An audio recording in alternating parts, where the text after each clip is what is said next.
timing, execute, we get them all. Go. Kondisi timnas Indonesia di panggung dunia sangat diperhitungkan, bukan lagi tim pelengkap.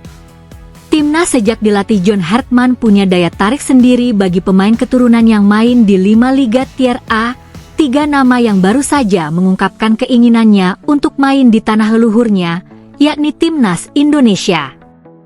Mulai dari Jayden Oosterwolde, Pascal Struijk, dan Jenson Slelk. Satu di antara mereka yakni Pascal Struijk sudah menyelesaikan proses administrasi, 2 lainnya sedang diproses pendekatan PSSI, tinggal selangkah lagi.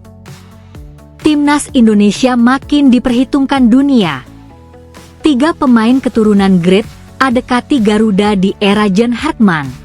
Ada perubahan besar yang perlahan tetapi pasti mulai terasa dalam perjalanan Timnas Indonesia. Perubahan ini bukan hanya terlihat dari hasil pertandingan atau daftar pemain yang memperkuat skuad Garuda, tetapi dari cara dunia sepak bola mulai memandang Indonesia. Dulu, Indonesia sering datang ke turnamen internasional sebagai tim yang hanya mengejar pengalaman, sekadar pelengkap kompetisi, dan belum benar-benar diperhitungkan sebagai kandidat serius. Namun kini gambaran itu mulai berubah. Indonesia tidak lagi datang hanya untuk berpartisipasi, tetapi untuk bertanding dan menang. Yang paling menarik, Indonesia kini mulai memiliki daya tarik baru bagi pemain-pemain keturunan berkualitas tinggi. Era John Hartman membawa perubahan psikologis yang besar, bukan hanya di lapangan tetapi juga dalam cara pemain diaspora melihat timnas Indonesia. Jika dulu mereka harus diyakinkan berulang kali, kini banyak yang justru mulai melihat Indonesia sebagai proyek sepak bola yang serius dan menjanjikan. Nama Garuda mulai memiliki nilai, dan lambang Indonesia mulai memiliki daya tarik di mata pemain yang berkarir di Eropa. Muncul 3 nama yang langsung membuat publik heboh, Jayden Oosterwolde, Pascal Struijk, dan Jenson Slelk. 3 pemain dengan karakter dan perjalanan karir berbeda, tetapi memiliki kesamaan, mereka memiliki darah Indonesia dan mulai membuka peluang untuk membela merah putih. Pascal Struijk sudah menyelesaikan proses administrasi untuk bergabung dengan Timnas Indonesia, sementara Oosterwolde dan Slelk masih dalam tahap pendekatan. Jika semua berjalan lancar, Indonesia berpotensi mendapatkan tambahan kekuatan besar di lini pertahanan. John Hartman sendiri bukan sekadar pelatih baru. Ia datang dengan reputasi sebagai pelatih yang mampu membangun tim nasional melalui kombinasi pemain lokal dan diaspora, seperti yang pernah ia lakukan bersama Kanada. Ia memahami bahwa talenta tidak selalu lahir di satu tempat, melainkan bisa tumbuh di luar negeri dengan sistem akademi yang lebih maju, lalu kembali memperkuat negara asalnya. Indonesia kini berada dalam posisi yang lebih kuat untuk memenangkan persaingan tersebut, karena banyak pemain mulai melihat perkembangan fasilitas, kualitas skuad, hingga proyek jangka panjang yang ditawarkan.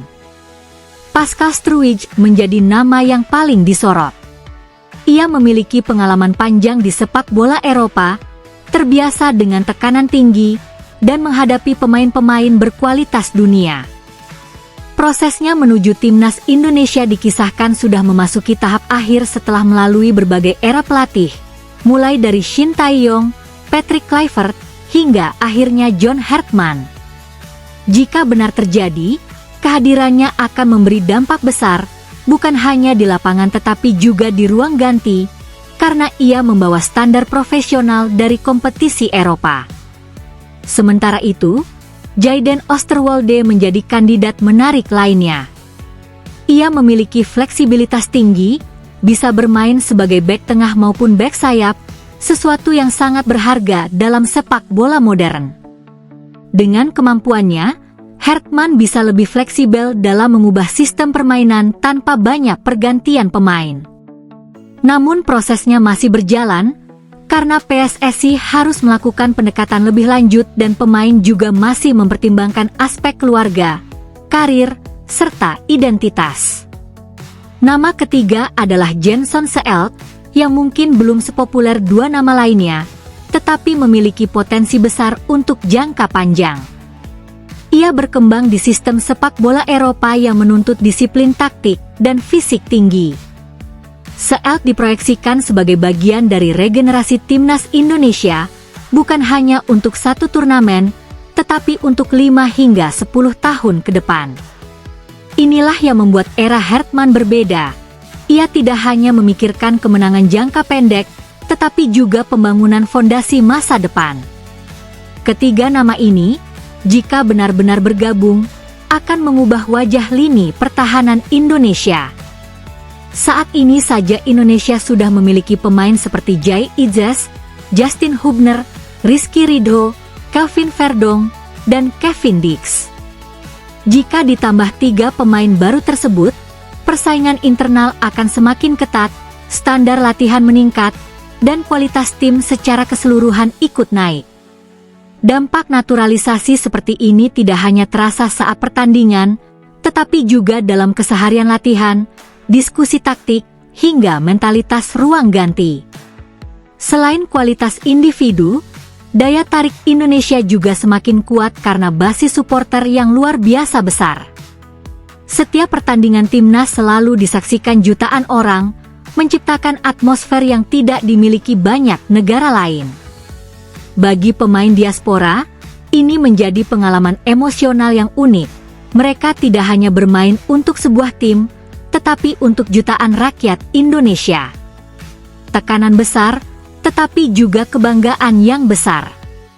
Hartman memahami bahwa pendekatan kepada pemain diaspora tidak bisa dilakukan secara biasa. Ia harus membangun kepercayaan, menjelaskan peran pemain dalam proyek tim, dan menunjukkan bahwa mereka benar-benar dibutuhkan. Pengalamannya di Kanada menjadi modal penting dalam proses ini. Ia tahu bahwa membangun tim nasional bukan pekerjaan instan,